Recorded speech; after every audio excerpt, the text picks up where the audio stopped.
अर्जुन, तुम कर्म करो।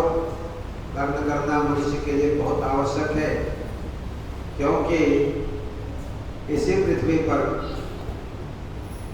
ऊपर जाने के और नीचे जाने का मार्ग खुलता है। यही से जैसे कर्म करता है वैसे आदमी को ऊपर ऊपर प्रमोशन भी हो जाता है, डिमोशन भी होता है। इसलिए कर्म करने का तेरा पूरा अधिकार है। भगवान ने तेरे को सब प्रकार से सक्षम बनाया है, बुद्धि दी है, हाथ पैर दिए हैं, ज्ञान दिया है, और बुद्धि में भी जो सात्विक बुद्धि है वो बड़ी क्षमता वाली बुद्धि है, विवेक ख्याति वाली, विवेकानंद वाली। तो ऐसे भगवान कहते हैं ये जो है कर्म की व्याख्या गीता में 1 से 6 अध्याय में कर्म की विशेष रूप से व्याख्या है। इसके बाद जब हम आगे चलते हैं 7वें अध्याय से 12वां अध्याय तक भक्ति का वर्णन है। भक्ति में भगवान ने कहा, देखो अर्जुन, मैं सब कुछ हूं, मुझसे आगे या मुझसे अलग कुछ भी नहीं है। मत्ता परतरं न किंचिदस्ति धनंजय। धनंजय, मुझसे बढ़कर के, मुझसे आगे, मुझसे कुछ भी तत्व नहीं है, लेकिन मैं ही सब कुछ हूं। जितने भी प्रकृति है सबका बीज मात्र में हूं। बीजम माम सर्वभूतानां विद्धि पार्थ सनातनम। जो भी चीज आपको संसार में दिखाई देता है इसके पीछे भगवान ही कारण है, भगवान ही सब कार्यों के, है ना, उपादान कारण है। उपादान कारण थोड़ा कठिन शब्द है, मैंने उसके बगैर उसकी कल्पना नहीं की। घड़ा बनाना है, मिट्टी बगैर घड़े की कल्पना नहीं होती। कहते हैं मुख्य कारण उपादान कारण। तो भगवान ने कहा मैं सृष्टि का उपादान कारण हूं, मेरे बगैर सृष्टि बनती नहीं।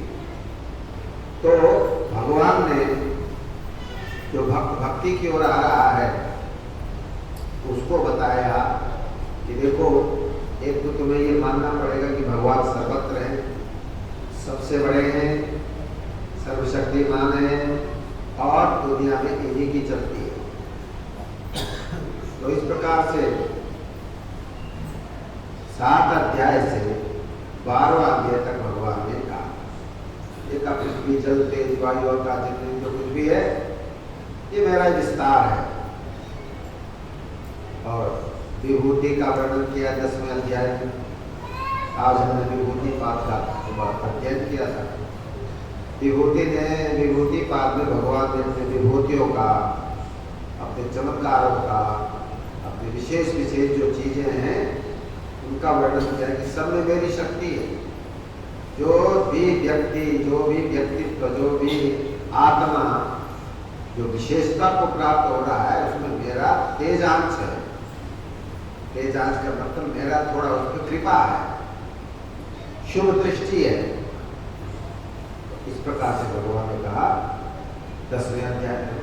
11वें अध्याय में तो भगवान ने मेरा रूप दिखाई दिया। अर्जुन ने कहा 7वें अध्याय से अब 10 तक अध्याय तक मैं सुनता ही आ रहा हूँ, मैं ये हूँ, मैं ये हूँ, मैं ये हूँ। ठीक है, इससे मेरी भक्ति बढ़ रही है, लेकिन मैं तो आपको देखना चाहता हूँ का विराट रूप कैसा है, दिव्य रूप कैसा है। आप कहते सारे सृष्टि मुझ में समाई हुई है, सारी सृष्टि मेरे अंदर। ठीक है, आपने बात के लिए मैंने मान लिया, मैं आपकी बात को मानता हूँ, लेकिन मुझे देखना चाहता हूँ ये कैसे। भगवान ने कहा देखो ये मनुष्य के लिए संभव नहीं, चुपचाप आके बैठो, वही इधर मत आओ, वैसे प्रणाम करके बैठ जाओ, प्रवचन के समय बोलना नहीं है, चलना नहीं होता। तो इसलिए भगवान ने कहा देखो तुम मेरे विराट रूप को इन आंखों से नहीं देख सकते हो, बैठ जाइए पीछे जाके। कहते हैं इसके लिए दिव्य दृष्टि की जरूरत होती है, अंदर की आंखें चाहिए, उनके अंदर की आंखें खुली होती है, वो देख सकता है, ऋषि मुनि देख सकते हैं, बाकी सांसारिक व्यक्ति नहीं देख सकता।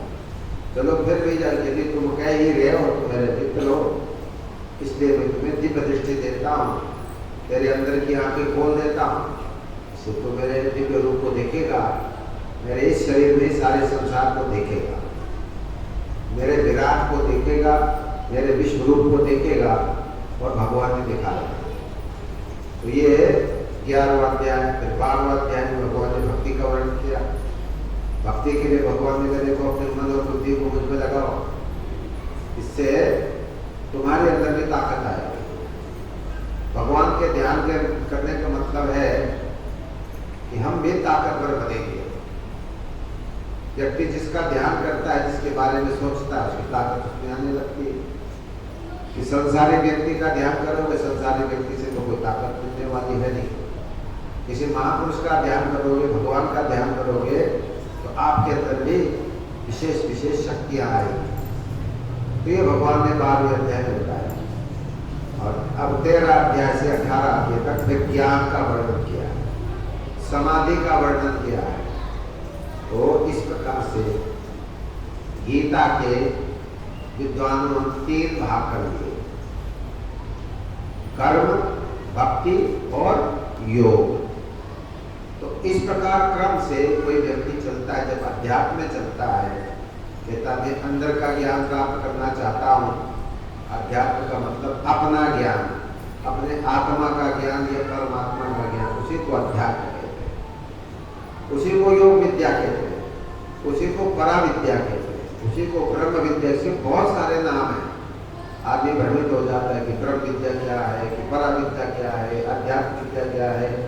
ये सब एक ही चीज के अलग अलग नाम हैं। परा विद्या कहो, ब्रह्म विद्या करो, अध्यात्म विद्या कहो, योग विद्या कहो, ये सब एक ही है। तो ये सब जो है वर्णन है। योग, जब हम योग की ओर चलते हैं तो हमें सबका थोड़ा थोड़ा थोड़ा ज्ञान प्राप्त करना पड़ता है, तभी तो योग पूरा होगा। इसलिए सबसे पहले जिज्ञासु होना चाहिए योग का। जिज्ञासु माने आपको उसको जानने की इच्छा। किसी भी लाइन में जब हम चलते हैं तो पहली बात ये हमारे अंदर जिज्ञासा होनी चाहिए, मैंने उसको जानने की इच्छा होनी चाहिए, उस लाइन में चलने की इच्छा होनी चाहिए। मैं इस रास्ते पे चलूं। तो आप जब आप चलने की इच्छा करते हो तो उसके बारे में जानना चाहते हो। इसका साहित्य क्या है? ये अध्यात्म है क्या? क्यों अध्यात्म का अभ्यास करना चाहिए? क्या तरीका है? कैसे इसको प्राप्त किया जाता है? ये सारे दुनिया भर के प्रश्न सामने आते हैं। एक दिन में इसका जवाब नहीं मिल सकता। उसको कई वर्ष लगते हैं इन शंकाओं का निवारण प्राप्त करने के लिए। कुछ शंकाओं का निवारण आपको धर्म ग्रंथों से हो जाएगा, गीता से हो जाएगा, उपनिषद से हो जाएगा, वेद से हो जाएगा। बहुत कुछ आपकी बुद्धि पक जाएगी, ज्ञान हो जाएगा। लेकिन फिर भी ये तो शास्त्र का ज्ञान है।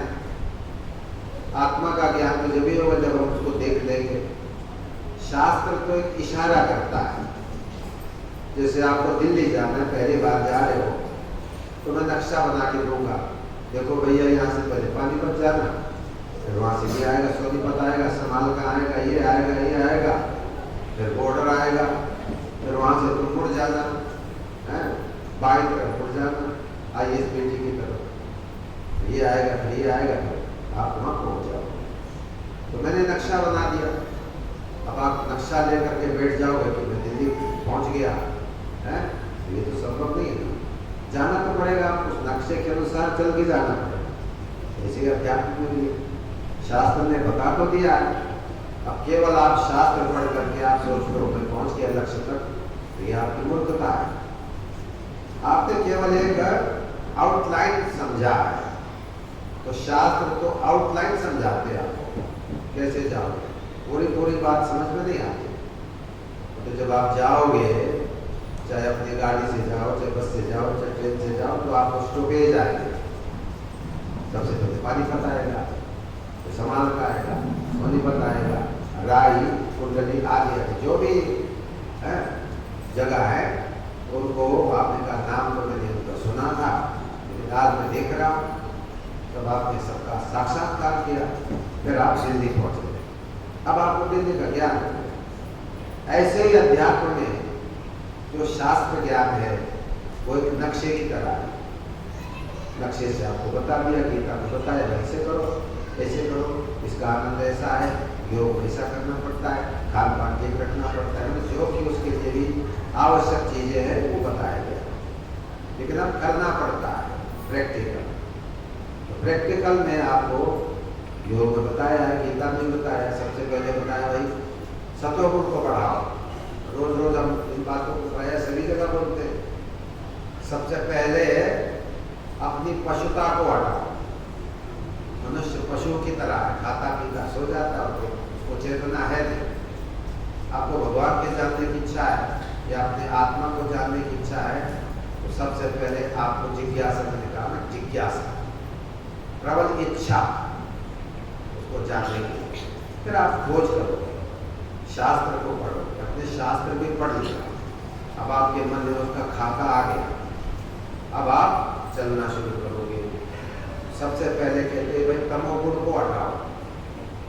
जो आलस्य है, प्रमाद है, लड़ाई झगड़ा है, निद्रा है, तमोगुण जो है पशुता का निशानी है, तो इसको हटाना पड़ेगा। पहला काम तो ये जब आप अध्यात्म में चलना चाहते हैं। तो गीता में भगवान ने कहा ये खान पान ठीक रखो, बहुत ज़्यादा मत खाओ, बहुत भूखे मत रहो, बहुत ज़्यादा मत सो, और बिल्कुल जागरण भी मत करो, है ना। सब चीज़ संतुलित, युक्त। युक्त का मतलब उपयुक्त। उपयुक्त समय पर सो जाइए, उपयुक्त समय पर उठ जाइए, उपयुक्त भोजन करो, उचित मात्रा में करो जो आपके लिए लाभकारी है। ऐसे भगवान ने साधकों के लिए आउटलाइन बता दिया, एक रेखांकित बता दिया है। सबसे ये पहला कदम है। खान पान की बात, उठना जगने की बात, सोने आदि की बात, सबसे पहले भगवान ने कहा यह तो ये करना पड़ेगा। इसके बाद फिर करने के बाद में फिर आपको ध्यान की ओर चलना पड़ेगा। ध्यान में भी भगवान ये कहते हैं भाई देखो तरह तरह के मार्ग हैं, तरह तरह के ग्रंथ हैं, आदमी तो भटक जाएगा। भगवान कहते हैं देखो भगवान के अनेक रूप हैं, राम भी है, कृष्ण भी है, शिव भी है, लेकिन इनमें से एक रूप को चुन लो। उस रूप को जब आप चुनते हैं उसका नाम होता है इष्ट। इष्ट का मतलब फेवरेट, सर्वप्रिय, जो आपका देवता है, जो गुरु है, जिसको आप सबसे ज्यादा चाहते हो, उसको कहते हैं इष्ट देव। तो जो सगुण उपासक है, जो ये मानते भगवान रूप धारण करके आता है, उसको कहते हैं सगुण उपासक, उसको कहते हैं साकार उपासक। उनकी मान्यता होती है कि भगवान भक्तों के लिए आते हैं। जैसे भगवान ने गीता में कहा यदा यदा धर्म से जब धर्म की हानि होती है, अधर्म बढ़ जाता है, कुछ लोग ज्यादा परेशान करते अच्छे लोगों को, तब मैं उनका नाश करने के लिए, दुष्कृताम दुराचार्यों का नाश करने के लिए अवतार लेता हूँ और फिर ज्ञान का मैं विस्तार करता हूँ। धर्म संस्थापनार्थ है, धर्म की संस्थापना करनी, धर्म का ज्ञान लोगों को देने के लिए अवतार लेता हूँ। कई प्रकार के अवतार हुए। एक प्रकार ये भी है धर्म का प्रचार, योग का प्रचार करने के लिए भगवान अवतार लेते हैं। जैसे कपिल ऋषि हुए, विष्णु के ही अवतार हैं, तो वो उन्होंने सांख्य और योग का ज्ञान दिया। किसी को मारा काटा नहीं। आप कहेंगे भगवान को अवतार लेने के लिए मारने काटने के लिए नहीं, भगवान ज्ञान देने के लिए भी अवतार लेते। कपिल एक मुनि हुई है, भगवान गीता में कहते हैं सिद्ध पुरुष, सिद्धा नाम कपिलो मुनि, जितने भी सिद्ध पुरुष है उनमें कपिल मुनि, और कपिल मुनि ने अपनी माँ का अवतार लिया। देववती उनका माँ का नाम था, क्योंकि कपिल जो है विष्णु के अवतार हैं, तो अपनी माँ का उद्धार करने के लिए उन्होंने योग का ज्ञान दिया। माँ ये कहा ऐसे ऐसे ध्यान करो, भगवान का हृदय में ध्यान करो, भागवत में बहुत आया। कपिल देव होती संवाद बहुत लंबा चौड़ा विस्तार है, तीसरे स्कंद में, लेकिन कोई भागवत करने वाले इस बात को टच ही नहीं करते। क्यों? नाचने वाले का काम तो इसमें है नहीं, नाचना गाना तो है नहीं। भागवतकार वालों को क्या चाहिए, नाचना रहता है, औरतों को नचाओ तो दक्षिणा मिल जाएगी, तो भी नाचने का मिल जाएगा, बस यही ज्ञान हो गया। इतना ही भागवत सुन लो, कुछ नहीं होगा। भागवत में तो बहुत गूढ़ ज्ञान है, लेकिन ये तो न कथावाचक को पता है। पता अगर हो भी वो कहता है ये सुनने वाले तो है नहीं, तो नाच गान पसंद है, आएंगे बिहारे जब वो ये 2-4 भजन गा ले, टाइम पास हो गया, उसको भी दक्षिणा मिल गया, उसका भी पंडित जी का टाइम पास हो गया। ये जो आए हैं श्रद्धालु के नाम से, इनका भी टाइम पास हो गया, दोनों का टाइम पास। लेकिन जो ज्ञान था जिससे अंतर का कल्याण हो सकता है, वो बताया नहीं पंडित जी। पंडित जी ने 2 कारण नहीं बताया, एक का इनकी समझ में नहीं आएगी, या पंडित जी को कुछ भी ज्ञान नहीं था, उसको उसमें कोई रुचि नहीं थी। तो ऐसे भागवत में बहुत गूढ़ ऐसे ऐसे विषय हैं जिसको भागवत के कथाकार जो है बोलते ही नहीं। कुछ उसमें वो स्टैंडर्ड भी देखते हैं, जो श्रोता है उसकी क्वालिटी का, किस श्रेणी का। इसलिए बड़े बड़े भागवतकार तो भी बड़े बड़े शहरों में जो प्रबुद्ध लोग हैं, बुद्धिजीवी हैं, महात्मा संत लोग हैं, वहीं पर बोलते हैं। छोटी जगह तो वो बोलते भी नहीं है, इसलिए नहीं बोलते, छोटी जगह पे लोगों को समझ में नहीं आएगी बात, क्योंकि वहाँ तो ज्ञान की बात कही जाएगी, वेद की बात कही जाएगी, योग की बात कही जाएगी, क्योंकि भागवत में सब चीज है। ये कहा जाता है विद्यावतां भागवते परीक्षा, विद्वान की भागवत में परीक्षा होती है, आप कितने विद्वान हैं, क्योंकि वहाँ सब चीज है। 12 स्कंद है और 18,000 श्लोक है। तो जो जिसने भागवत को ठीक से पढ़ा, सोचो उसने वेद पुराण सबका निचोड़ जिसने किया है, वो भागवत को ठीक प्रकार से बोल सकता है। वो भागवत में बहुत कुछ है। तो कपिल ऋषि जो थे, उन्होंने अपने माँ को योग का उपदेश दिया, साकार ईश्वर का तरीका, आराधना का तरीका बताया। मैंने कहा था 2 प्रकार के साधक होते हैं दुनिया में, 2 प्रकार के आराधना करने वाले होते हैं। एक साकार की पूजा करते हैं, अवतारवाद की पूजा करते हैं, सगुण की पूजा करते हैं। एक होते हैं निराकार। अब निरंकारी कहते हो, कोई शब्द एक और बिगाड़ दिया, निरंकारी। निरंकारी कोई शब्द नहीं होता है, या तो साकार होता है या निराकार। निरंकार शब्द जो है बिगड़ा होता है, कोई संस्कृत में इसका कोई अर्थ नहीं। और निराकार, निराकार का भी अर्थ, निराकार और साकार की बहुत बढ़िया व्याख्या की गई है शास्त्र में। भगवान शिव ने पार्वती को समझाया साकार और निराकार का भेद। भगवान शिव कहते देखो, साकार और निराकार में इतना ही अंतर है जैसे जल है और बर्फ है, या पाला होता है। जब ठंडा हो जाता है, टेम्परेचर ठंडा हो जाता है, तो वही पाला होता है, तो वही बर्फ जम जाता है, तो पीपल नहीं तो पानी तो है ही है। तो पानी और बर्फ में क्या फर्क है? कोई फर्क नहीं। पानी को थोड़ा ठंडा कर लो, फ्रिज में रख दो, बर्फ हो गया। बर्फ को थोड़ा धूप में रख दो, पानी हो गया। ऐसे ही निराकार और साकार का भेद भगवान शिव ने बताया। जैसे बर्फ और जल में कोई अंतर नहीं है, टेम्परेचर के हिसाब से वही चीज दूसरे रूप में परिवर्तित हो गया, इसी को साकार निराकार। भगवान ने कहा सगुण निर्गुण यही है। राम भद्राचार्य जो जगत गुरु जी हैं, जो सूरदास जी हैं, उन्होंने बड़ी अच्छी सुंदर इसकी व्याख्या की है। निराकार कहते निर्गता आकारा यस्माति निराकारा, जिससे सारे आकार निकलते हैं उसका नाम निराकार। हम समझते हैं निराकार का मतलब अंधेरा, अंधकार, जिसका कोई आकार ही नहीं है।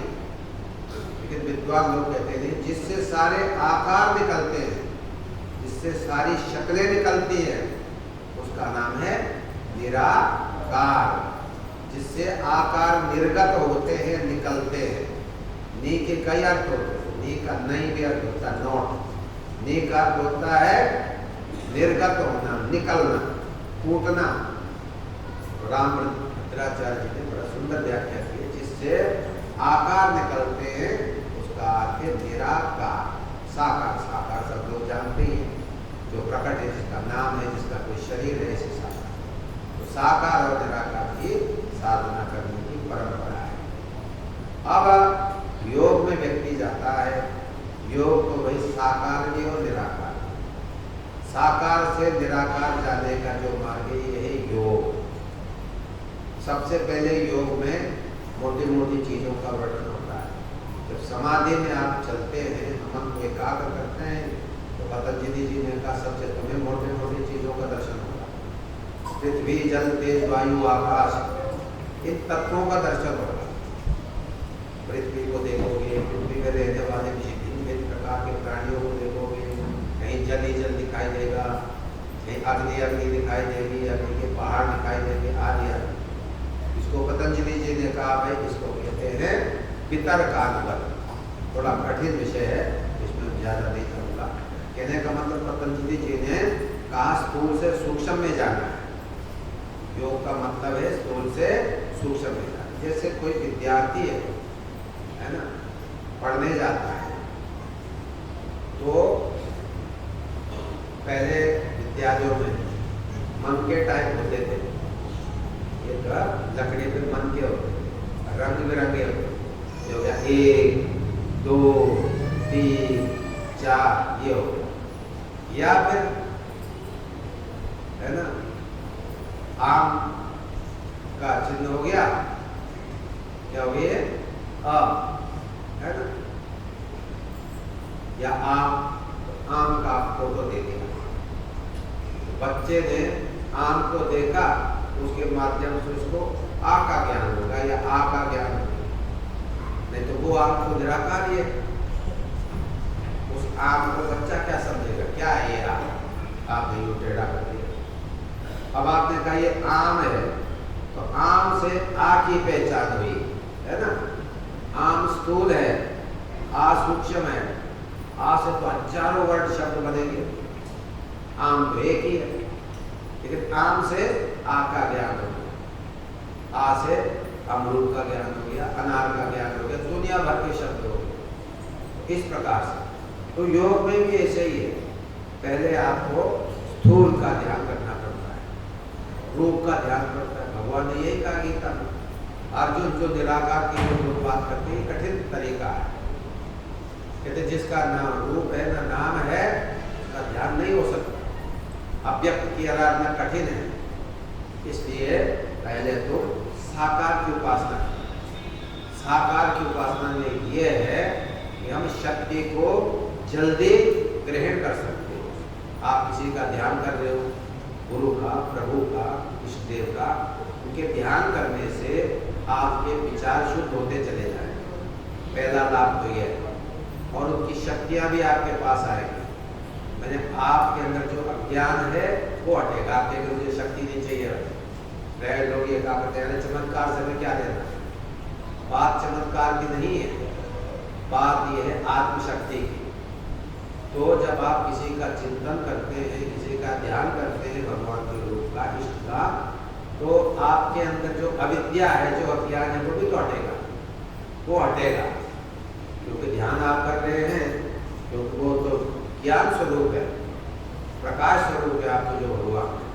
तो उनके ध्यान करने से हमारे अंदर भी गुरु प्रकाश की किरणें आने लगी। इसलिए गुरुदेव कहा करते थे कि अपने गुरु का ध्यान करो या भगवान का ध्यान करो।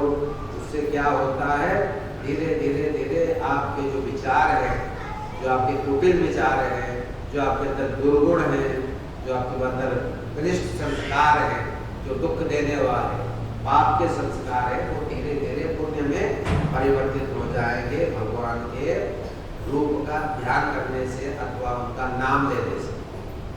तो भगवान ने यही कहा, देखो अर्जुन, ये तरीका सरल है, इसको तुम जल्दी इसमें सफलता प्राप्त करो। भगवान ने कहा जो इस प्रकार के लोग हैं, मेरे इस प्रकार के अवतार वाद की साधना करके उनको जल्दी भवसागर से पार कर देता हूँ। ये भगवान ने साफ साफ कह दिया। भगवान ने कहा अपने मन को मुझ में लगाओ, अपने बुद्धि को मुझ में लगाओ, इससे तुम मुझ में ही रहने लगोगे, मेरा तुम्हारा भेद खत्म हो जाएगा।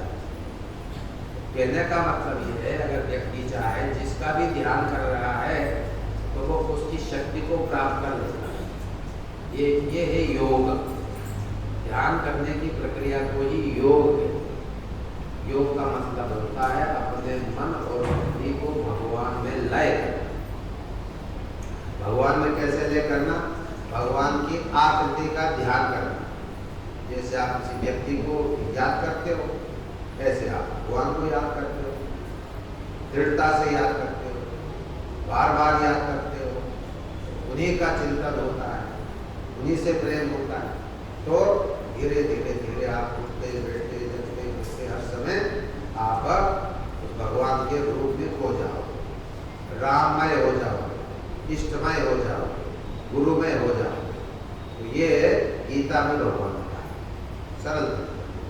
हमारे गुरुदेव भी कहते हैं भाई पहले तुम ध्यान करो, गणेश का करो, प्रभु जी का करो, शिव का करो। तो ये उन्नति करने का सरल तरीका है। सीधे ब्रह्म की मैं आराधना करूँगा तो वो कठिन रास्ता है। ब्रह्म की को आप समझते नहीं, किसी शास्त्र में ब्रह्म के बारे में कुछ बताया ही नहीं है। केवल इतना ही बताया है वो ब्रह्म तो उसका कोई नाम नहीं है, उसका न कोई आकार है, वो तो व्यापक सत्ता है। अब उस व्यापक को कैसे पकड़ोगे? वायु तो वायु है, वायु की कोई आकृति नहीं, वायु पे वो है गति है बस। इसी प्रकार से निराकार का कोई आकार न होने से उसकी साधना करना कठिन है। तो योग में भी सबसे पहले हमें समझना पड़ेगा कौन सा रास्ता पकड़ना है। निराकार की बात करोगे, निराकार लोगों की संगत करोगे तो ज़्यादा चक्कर में वो व्यक्ति पड़ जाए। इसलिए भगवान कहते हैं शास्त्र का परामर्श लो। गीता के 16वें अध्याय के अंतिम श्लोक में भगवान ने कहा नहीं कहीं तुम्हें समझ में नहीं आए क्या करो? तस्मात् शास्त्रम प्रमाणम ते कार्याकार व्यवस्थितो। जहाँ तुम्हें ये शक हो जाए कि क्या काम करना चाहिए क्या नहीं करना चाहिए, तब कहते शास्त्र के सम्मति दो। शास्त्र को प्रमाण देखो, शास्त्र का प्रमाण क्या है, वो चाहे अध्यात्म में हो चाहे लौकिक बात की हो। इसलिए भगवान कहते शास्त्र को प्रामाणिक मानो। तो यहाँ पर भी हमें शास्त्र को प्रमाण मानना पड़ेगा। ध्यान के विषय में, आराधना के विषय में क्या क्या रास्ता शास्त्रों में बताया गया है। तो शास्त्रों में ये बताया गया है कि पहले स्थूल मोटा, मोटे से फिर सूक्ष्म में जाओ। पहले ये शरीर है, स्थूल शरीर है। जब हम ध्यान करते हैं तो हम आंख बंद करके अपने अंदर भगवान को देखने का प्रयास करते हैं। जिस क्षण आप आंख बंद कर लेते हो आपका स्थूल शरीर बाहर रह गया।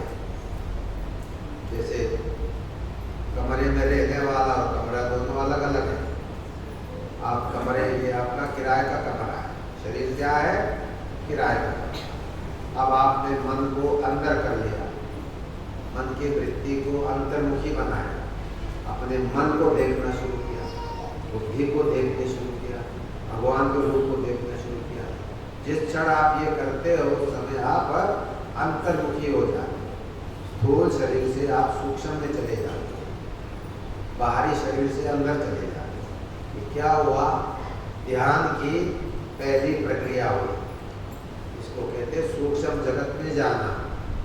तो लोग कहा करते हैं रूहानी जगत, इसको कहते हैं आध्यात्म जगत। आपने आंख को बंद कर लिया, अब आप जो है लक्ष्य को अपना भेद रहे हो। एक बड़ा सुंदर उपनिषद में एक श्लोक आया है जो नचिकेता को भगवान यम ने बताया। नचिकेता 5 साल का एक बालक था। के पिता बड़े कर्म प्राणी थे, पंडित थे। बहुत सारे गैयों को जो है वो बांट रहे थे, आत्माओं को, पंडितों को, गैया स्वर्ण जटित गैयों को, जिसके सीख लगी हुई सीख पे सोना लगा हुआ है, बच्चा जो था नचिकेता पापा से कहने लगा, पिताजी मुझे आप किसको दोगे? तो तुम बांट रहे हो भैया पंडितों को दे दो, मुझे किसको दो? तो पहले तो ख्याल नहीं किया, जब बार बार पूछने लगे तो पापा को गुस्सा आया कि पिता को किसी को गुस्सा हो, नहीं तो ये यमराज को देता हूँ। ये मुख से निकल गया, मुझे यमराज को देता हूँ। तो बच्चे देता, ठीक है आपने पिताजी आपने यमराज को दिया है, अब मैं यमराज के पास ही जाऊँ। ऋषि के मुंह से बात निकल रही, गलत निकल रही मेरे से, लेकिन अब उल्टा नहीं हो सकता। मैं यमराज बनूंगा, बच्चे ने भी स्वीकार कर लिया, मैं तो यमराज के पास ही जाऊँ। तो बच्चा चला गया, 5 साल का बच्चा है वो नचिकेता, तो चला गया यमराज। देखा यमराज वहाँ थे, कहीं किसी तो दूसरे लोग का भ्रमण करते गए। 3 दिन तक वो बैठा वहाँ, बच्चा बैठा रहा पास। यमराज आए तो देखा बालक कैसे बैठा है तू, कि मेरे पिता ने मुझे आपको दे दिया, यमराज को दे दिया, अब मैं आपके पास आ गया।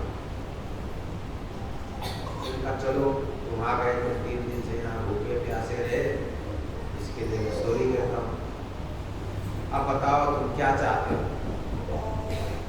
तो उस बच्चे ने कहा मुझे तो मुक्ति का मार्ग चाहिए, मुझे मुक्ति चाहिए, मुझे योग का ज्ञान चाहिए।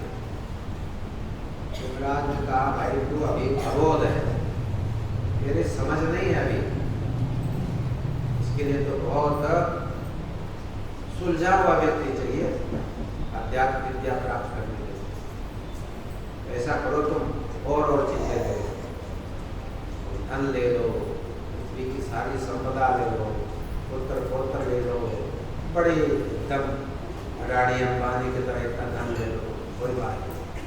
उसने कहा नहीं भाई मुझे ये सब नहीं चाहिए। कहते धन से कभी कोई तृप्त नहीं हुआ है ना, नवित्तेन तर्पणीयो मनुष्य, कहते मनुष्य वित्त से धन से कभी तृप्त नहीं होता। अंबानी अडानी क्या तृप्त हो गए क्या? पेट भर गया? पेट कभी नहीं भरता। ये जो लोभ है, जो पैसा है, आप करोड़पति हो जाओ, अरबपति हो, ट्रिलियन बिलियन जो भी जहाँ तक आप गिन सकते हो, इतना मिलने के बाद भी आप चाहते हैं और चले चलो आपकी भावना ये हो सकती है, वैसे मदद करूँगा लोगों का, सरकार का मदद करूँगा, सबका करूँगा, तो ठीक है वो व्यापार आपका चल रहा है, लेकिन आपका और पर्याप्त हो गया ऐसा कोई नहीं सोचता। ये मनुष्य का स्वभाव है। तो नचिकेता ने कहा देखो धन से किसी का पेट नहीं भरा, ये धन की जो इच्छा है, लालसा है, ये कभी भी मिटता नहीं है, इसलिए मुझे नहीं चाहिए धन, सब कुछ नहीं चाहिए। मुझे अध्यात्म ज्ञान चाहिए, मुझे योग का ज्ञान चाहिए, जिससे आत्मा और परमात्मा का ज्ञान होता है, मुझे वो ज्ञान दीजिए।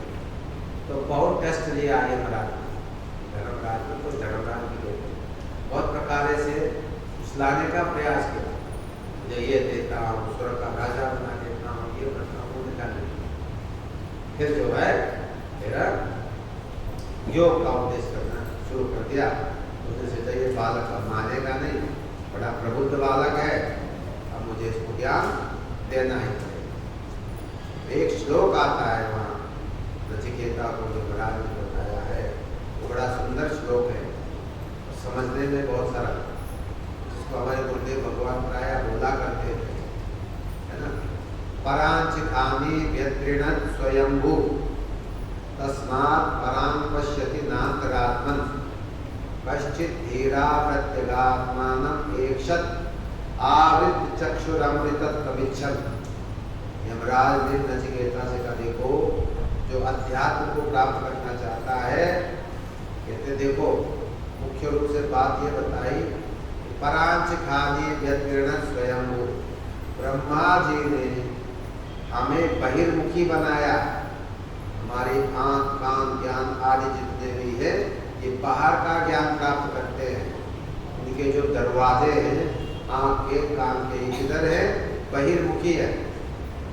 आँख बंद कर लो तो कुछ नहीं दिखाई देगा, आँख खोलो तो सारी दुनिया देखेगी। इसको क्या कहेंगे? बहिर्मुखी। इस स्वभाव से ही भगवान ने, ब्रह्मा जी ने बहिर्मुखी बनाया है। इसलिए हमें बाहर का ही ज्ञान होता है, भगवान का ज्ञान नहीं होता, अध्यात्म का ज्ञान नहीं होता, मन का बुद्धि का ज्ञान नहीं होता। क्योंकि स्वभाव से ही तुलसीदास जी ने कहा इंद्रिया द्वार नरोका झरोका नाना। ये आँख नाक कान ये क्या क्या है? ये खिड़कियाँ है। ये खिड़कियाँ बाहर की ओर खुल रही है, इधर खुल रही है बाहर की ओर। तो वहाँ भी अपराध का देखो, ब्रह्मा जी ने स्वाभाविक रूप से हमारे ज्ञान इंद्रियों को बहिर्मुखी बनाया, इसलिए इनको अंदर का ज्ञान प्राप्त नहीं होता मनुष्य को। आप कहते हैं अंदर का ज्ञान कैसे प्राप्त होता है, किसको प्राप्त होता है? कश्चित धीरा प्रत्यगात्मानम एक शब्द। कोई धीर पुरुष जिसमें अत्यंत धैर्य हो, तो कहते धीर, विवेकी, योगी, ऐसे पुरुष जो उस आत्मा का दर्शन करना चाहता है, आत्मदेव का दर्शन करना चाहता है, उसके लिए क्या क्वालिटी होनी चाहिए? कहते कश्चित धीरा, कोई हजारों में कोई एक धीर पुरुष जो उस आत्मा को देखना चाहता है, तो धैर्य होना चाहिए उसके पास। प्रत्यगात्मानम एक शब्द कहते हैं उस प्रत्यागात्मा को, उस अंतरात्मा को, उस अंदर के देवता को वो देख सकता है, ऐसा देखिए। ये योग का विषय है। कहने का विषय यह है कि भगवान ने स्वाभाविक रूप से हमें बहिर्मुखी बनाया है, इसलिए हर व्यक्ति बहिर्मुखी होता है स्वभाव से। अब हमें योग में आना है, अध्यात्म में आना है, तो हमें सबसे पहले अंतर्मुखी होना पड़ेगा। सबसे पहले आंख बंद करना पड़ेगा। आंख का जो दरवाजा है उसको आपको आंख का ढक्कन बंद करना पड़ेगा, बंद करना पड़ेगा। अंदर ही आपको ज्ञान प्राप्त करने का प्रयास करना पड़ेगा। तो इसके लिए योग में बहुत बताया, धारणा, ध्यान, समाधि, शरीर के अंदर ही चक्रों का ध्यान करो, देवता का ध्यान करो, आदि वो लंबा विषय है। कहने का मतलब यमराज जी नचिकेता को कहा अंदर का ज्ञान जब होता है, जब व्यक्ति अंतर्मुखी होता है, जब वो योग में प्रवेश करता है, तो गुरु कहता है भाई अपनी आँख आदि बंद करके परमात्मा का अंदर ही ध्यान करो, अंदर के चक्रों में ध्यान करो। मूलाधार चक्र, मणिपूर्वक चक्र, अनाहत चक्र, हृदय चक्र, विशुद्ध चक्र, आज्ञा चक्र, ऐसे भगवान शिव की परंपरा में 6 चक्र है।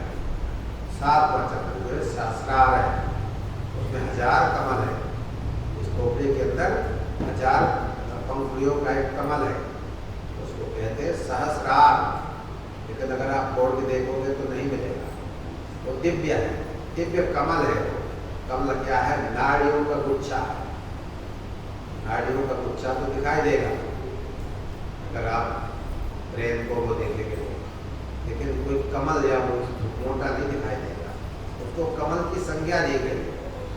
ऐसे 6 चक्र हमारे यहाँ होता है भगवान शिव की परंपरा। सबसे पहले मूलाधार चक्र, तो नाभि से थोड़ा नीचे जहाँ से आपके रीढ़ की हड्डी शुरू होती है, वहाँ पर एक मूला चक्र बताया है। उसके 4 कमल पत्र है। मूलाधार के 4 जो है पंखुड़ियाँ है कमल, और वहाँ गणपति विराजमान है। आगे और जैसे जैसे कहीं पर 8 है, कहीं पर 12 है, कहीं पर 16 है, कहीं पर 2 पंखुड़ी है, आज्ञा चक्र। तो ऐसे भगवान शिव के ग्रंथों में 6 चक्र का वर्णन है। तो भगवान शिव कहते हैं भाई देखो, योग अभ्यास में व्यक्ति कुंडलिनी को जागृत करे, जप के द्वारा, ध्यान के द्वारा, गुरु कृपा के द्वारा कैसे हो वो कुंडलिनी को जागृत करो, और वो फिर ज्ञानी हो जाता है, वो जन्म मरण के बंधन से मुक्त हो जाता है। ऐसे भगवान शिव की परंपरा है। परंपराएं अलग अलग हैं। वैष्णव परंपरा में केवल नाम का जप करो, नाम जपते रहो।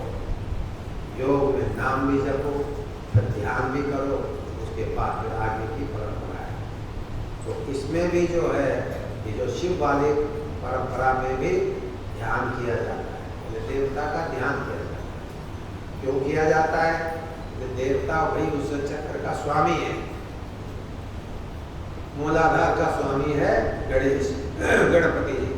तो आपको गणेश के ध्यान करने से, उनकी कृपा से सब चक्रों का ज्ञान हो जाता है और उस चक्र की जो महिमा है, उसकी जो सिद्धियां है, उसको प्राप्त हो जाती है। तो ये ध्यान का विषय है, इसके लिए बड़ा मन को मारना पड़ता है। इसलिए उपनिषद ने कहा धीरा, धीर पुरुष। योग में धैर्य चाहिए, योग कमजोर आदमी के बस का नहीं। कोई भी योग में आगे बढ़ना चाहता है तो उसको थोड़ा धैर्य धारण करना है। आजकल के लोगों में धैर्य नहीं, एक क्षण के लिए भी हम एक जगह बैठ नहीं सकते। कभी मन यहाँ जाएगा, कभी वहाँ जाएगा, कभी वहाँ भागेगा। जैसे छोटा बच्चा होता है बहुत चंचल होता है, तो हम बड़े होकर के भी उसी प्रकार से चंचले बच्चे की तरह। तो योग ये नहीं होता, योग तो कहता है स्थिरता लाभ, चित्तवृत्ति का निरोध। चित्तवृत्ति को एक जगह केंद्रित करो, अपने मन को एक जगह केंद्रित करो, इसी का नाम योग है। योग चित्तवृत्ति निरोधा, पतंजलि जी कहते हैं चित्तवृत्ति निरोधा योगा। चित्तवृत्ति का पूर्णतया निरोध करना, उसको रोक देना ही योग है। तो योग कठिन विषय है, लेकिन जो करते हैं धीरे धीरे रास्ता उनको मिल जाता है। इसलिए ये योग अध्यात्म है, ये स्थूल से सूक्ष्म में जाने की प्रक्रिया है और जाने का विज्ञान है। 12:30 हो गए, अब बोलने को तो बोलता रहूँ, मुझे कोई बंद नहीं है, लेकिन वो भी कार्यक्रम होंगे आरती करेंगे। कहने का मतलब समझने के लिए इतने बहुत है, आपको अंतर्मुखी से बहिर्मुखी से अंतर्मुखी होना है, अंदर की ओर झांकना है। नचिकेता को ये महाराज ने बताया कि अपने आंखों को बंद करके धीर पुरुष धैर्य पूर्वक जो अंदर को देखने का प्रयास करता है वो उसमें सफल होता है। उसको वो आत्मदेव जो परमात्मा है वो दिखाई दे जाते धीरे धीरे। इस प्रकार एक छोटा सा बच्चा था, पता नहीं मुझे पुराना